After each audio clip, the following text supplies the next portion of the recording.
back and neck, 3 tips to do that.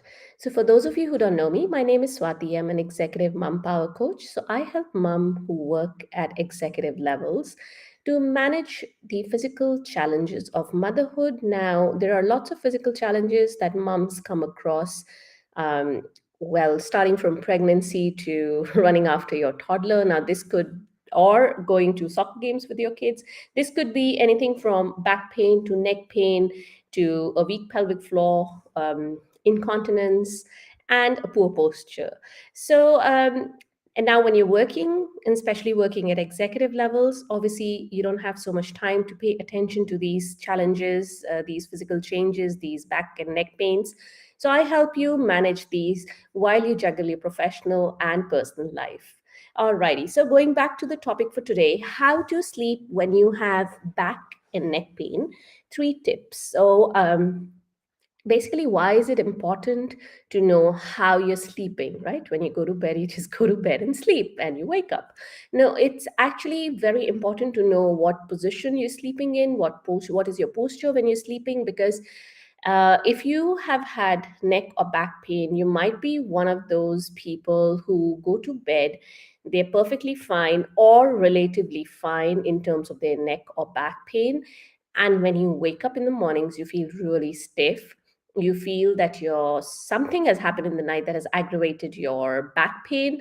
So basically, there has to be something that happened. Now you're sleeping, right? You're not doing any activity. So basically, it's your posture when you're sleeping that'll affect the way you feel when you wake up in the mornings. So I'll give you 3 tips. The first thing I will tell you is, if you are sleeping on your back, right? If you're sleeping on your back, you can put a thin pillow under your knees. Thin or thick depends on your level of comfort. So basically, bending your knees a little bit. Now, why we do this is because you have a curve in your lumbar spine. So if suppose you are, say, this is your bed and you're lying down on it, do you realize how this curved part of my hand, if this was your lower back, this curved part of my hand is not going to be touching the bed.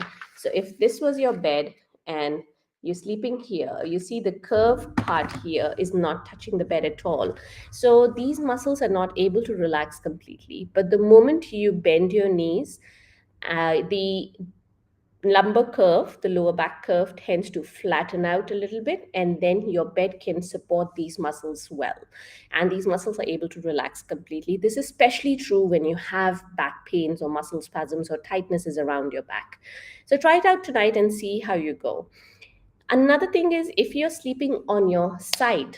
So, tip number 2 is, if you're sleeping on your side, try and keep a pillow in between your knees. Now, this may seem a bit unnecessary, but if you look at the logic, it does make sense. So, your pelvis is basically this wide. So, if you stand up and look at your legs, when you're standing, there's always a little bit of a distance between your feet. The reason being, your pelvis is this wide. When it comes down to your feet, you want your thigh bone and your leg bone to be straight, coming straight down. If, for example, you're sleeping on your side and you don't have that pillow in between your knees, what happens is your lower leg is straight coming from your pelvis here, but your upper leg is actually going to be bent inward. So basically, you are going to be not in neutral, but your thigh bone will be inclined at an angle. Our body and our joints are happiest and healthiest when they are in the neutral position. So this will give a constant stress, and eventually it might lead to pain around that upper hip, especially if you are one of those who sleep only towards the left or the right, so basically towards one side. So you're going to feel the stress around your hip joint and around the thigh bone. And if you have issues like ITB syndrome, which is basically a tightness running down the side of the thigh, that can get aggravated with these side sleeping without the knee, without the pillow between the knees. The third tip for you is, if you have neck or back pain, is do not sleep with your arm under the pillow. So many of us sleep with our arm under the pillow like this, or at least, like, turn the hand around and turn the arm around and your hand is under the head. Now, if you are going to be sleeping on your side, the tip of your shoulder is touching the bed. Yeah. And when, if you have a very thin pillow, what will happen is your head will roll to one side, and you see how my neck is stretched on one side and it is compressed or squished on the other side. So what is my natural reaction is to put my hand under my head so that my head is lifted up, and then I'm sleeping in neutral. So my neck is now neutral, but what has happened is all my muscles around the shoulder blade behind, my arm, forearm, and hand probably is going to be not in a neutral position. It's going to be twisted, because you see, you have to twist your arm to get it under your head. So, this is something you can avoid by getting a pillow of the right height.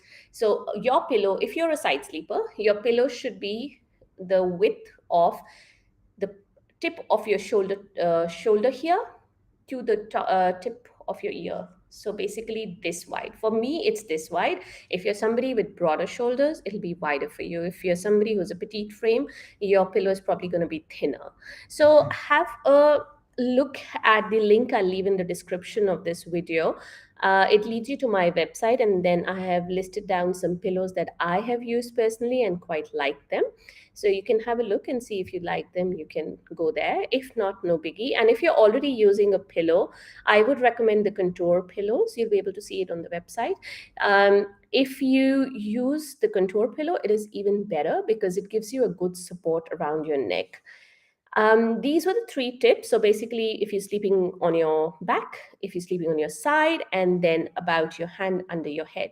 A bonus tip that I'll give you here is do not sleep on your tummy.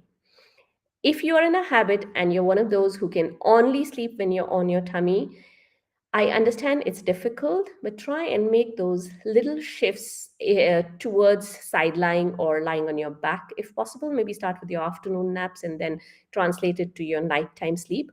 Because when you are on your tummy, firstly, there's a lot of stress on your lower back. Secondly, you don't have a neutral position for the neck, because either you'll be turned to this side or the other. Now, when that happens, your neck muscles are going to be stretched on one side and squished on the other side. So obviously, they're not going to be very happy, and you're going to end up with some pains around your neck. Alrighty, so those were the tips that I wanted to give you about how to sleep when you have neck pain and back pain. However, honestly speaking, these are tips that will be helpful for you even if you don't have spinal pain, that is neck and back pain. All right, I'll leave a link in the description to those pillows that I mentioned. And yeah, I hope these were helpful. And I'll see you next time. Bye for now.